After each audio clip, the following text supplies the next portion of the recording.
Ciao a tutti, come vi avevo promesso in uno dei video precedenti, oggi voglio mostrarvi come realizzare queste murrine a spirale e queste murrine a strisce.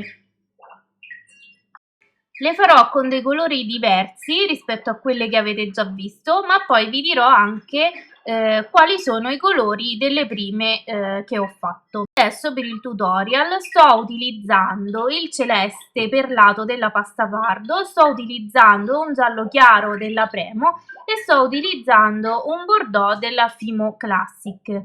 Poi andrò ad utilizzare anche il color rame, sempre della Premo, e il bianco della Fimo Classic. Ho steso tutte e tre le sfoglie più volte nella macchina della pasta per andare a condizionare la pasta, poi ne ho fatto dei rotolini, sono andata ad accostarli l'uno all'altro e sono andata a schiacciarli uno vicino all'altro con il mattarello. Nell'accostare i colori fate in modo sempre di metterne accanto due contrastanti. Adesso sono andata a stendere questi tre colori nella macchina della pasta. È lo stesso procedimento che ho utilizzato per le murrine fatte in precedenza, quindi andrò a fare praticamente una skinner blend partendo da dei cilindretti invece che dalle sfoglie di pasta a forma di trapezio. Questa è la skinner blend che ho ottenuto. Adesso vado a ridurre la distanza tra i rulli della macchina della pasta gradualmente e vado ad allungare la mia skinner blend stendendola nel verso opposto rispetto a quello in cui l'ho ottenuta e senza raddoppiarla quando vado a infilarla nella macchina della pasta. Quindi otterrò, come negli altri casi, una skinner blend più lunga. E anche qui, come nelle murrine che ho fatto vedere precedentemente, andrò a pieghettarla tutta quanta a S su se stessa, facendo praticamente delle piegoline a zigzag. Una volta ottenuto questo risultato, vado di nuovo a stenderlo con il mattarello e vado di nuovo a passarlo nella macchina della pasta, ma soltanto 3 o 4 volte, senza riottenere da capo la sfumatura completa. Nei successivi passaggi nella macchina della pasta devo comunque ripiegarlo a metà su se stesso, proprio come se fosse un nuovo inizio di una skinner blend. A questo punto avrò una striscia lunga con i colori non perfettamente sfumati tra loro, ma era esattamente quello che volevo ottenere. Vado quindi a tagliare la parte in eccesso e vado a piegarla a metà. Una volta piegata a metà, taglierò di nuovo tutti quanti i bordi in eccesso. Adesso, visto che voglio fare con voi due tipi di lavorazioni diverse, andrò a dividere in due la sfumatura che ho ottenuto e taglio via anche la parte frastagliata laterale di questo panetto sfumato di pasta polimerica.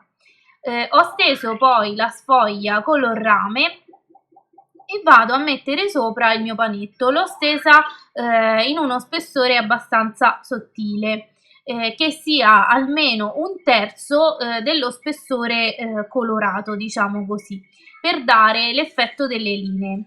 A questo punto vado a schiacciare un pochino con il mattarello e poi andrò a creare la mia prima spirale. Per creare la spirale sono andata a stringere dalla parte del bordeaux e dalla parte del celeste e sono andata ad avvolgerla.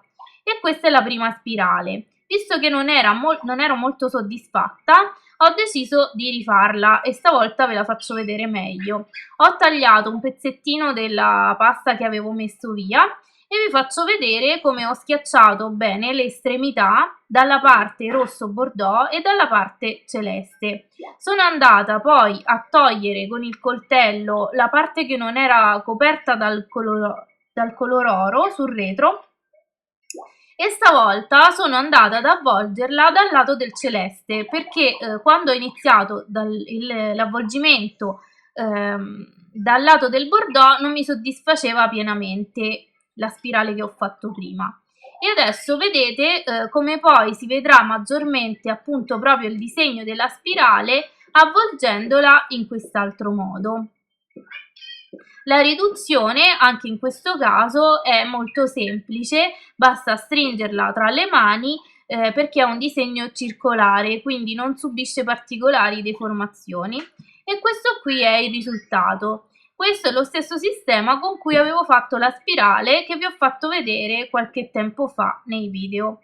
Ora vi faccio vedere anche come fare l'altra murrina rettangolare a strisce che ha dei pallini bianchi. Ho preso il pezzo che mi era rimasta di sfoglia sfumata, che è sempre posizionata sulla sfoglia di colore dorato.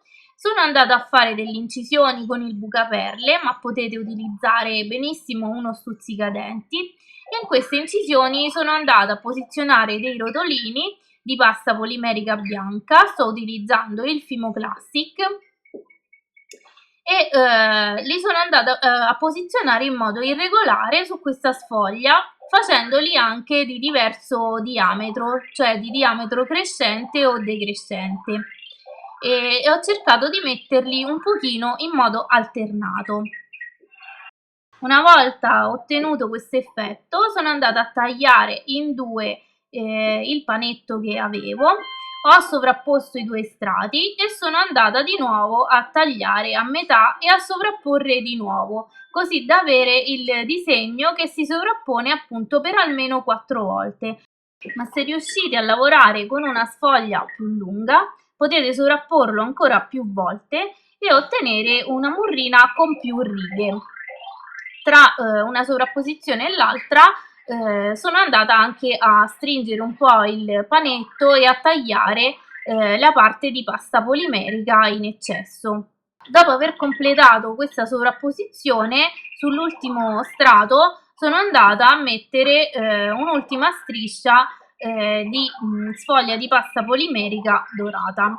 E poi sono andata a stringere un po' la murrina lasciando comunque la forma rettangolare. Adesso io in questa murrina ho lavorato con poca pasta, quindi non avevo neanche tanto bisogno di ridurla, l'ho ridotta veramente un minimo. Però se lavorerete con più pasta magari potete ridurla anche di più e dovete aver cura di far rimanere sempre una forma rettangolare. Poi ho tagliato la parte in eccesso e vi faccio vedere anche degli effetti che si possono ottenere con questo tipo di murrina. La murrina che avevo realizzato precedentemente era in quest'altro modo e ne vedete un tassello rettangolare tagliato, posizionato su una sfoglia di colore omogeneo e cotto. Adesso appunto vi faccio vedere come si possono ottenere delle chioccioline rigate con questo tipo di pasta. Ho preso un pezzettino di pasta di scarto appuntita alle due estremità e l'ho messa dentro la mia sfoglia rettangolare e adesso faccio in modo che la mia sfoglia vada ad abbracciare tutta quanta la pasta di scarto in modo che non sia più visibile. Vado a stringere quindi alle due estremità, quella bordeaux e quella celeste, il mio rotolino di pasta polimerica. Dopodiché potrò andare a creare la chiocciolina arrotolandolo su se stesso. In questa prima chiocciolina ho lasciato le linee dritte, invece vi faccio vedere come in un'altra chiocciolina può cambiare il motivo decorativo andando a creare delle linee ritorte. Basta semplicemente quando si vanno ad appuntire le estremità del rotolino di pasta polimerica farle girare su se stesse, dopodiché si va a creare sempre un altro tipo di chiocciolina. Con la pasta avanzata ho creato un altro panetto di pasta sfumata, stavolta solamente con due colori, e lo sono andata a sovrapporre al color rame appunto. Vi volevo far vedere l'altra murrina, quella più semplice, che è composta da tutte quante strisce e non ha i rotolini di pasta bianca. Anche questo è un effetto decorativo molto bello. È molto semplice, visto che si può fare anche solo con due colori, e stavolta ho voluto farla con più sovrapposizioni, quindi potete vedere come viene fuori una murrina con ancora più righe. Anche qui sono andata a posizionare sopra l'ultimo strato ancora una riga di pasta color rame e poi sono andata a comprimerla leggermente con le mani. Anche in questo caso ho utilizzato poca pasta, quindi non ho avuto bisogno di ridurla tantissimo. Precedentemente avevo fatto la stessa cosa con 3 colori. Anche con questo tipo di murrina si possono creare delle chioccioline, il procedimento è lo stesso e vi faccio vedere un'altra variante. Si possono fare delle chioccioline che hanno solo un lato appuntito, lasciando l'altro lato più largo, un po' come nella murrina Nautilus che abbiamo visto insieme qualche video fa. Per l'uso che voglio farne mi serve che questi elementi abbiano il retro piatto e quindi vado a tagliare sul retro la pasta in eccesso con una lama. Per ultimo volevo farvi vedere una chiocciolina ancora più semplice, sempre ottenuta con della pasta di scarto dal resto della lavorazione.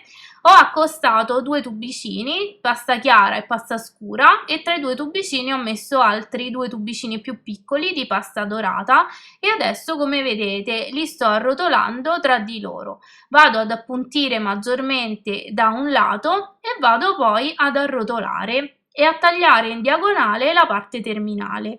Se volete potete fare anche questo tipo di perle da accostare e da intervallare alle altre o da utilizzare nello stesso tipo di creazione, ottenendo così delle perle diverse con diverse sfumature sugli stessi colori.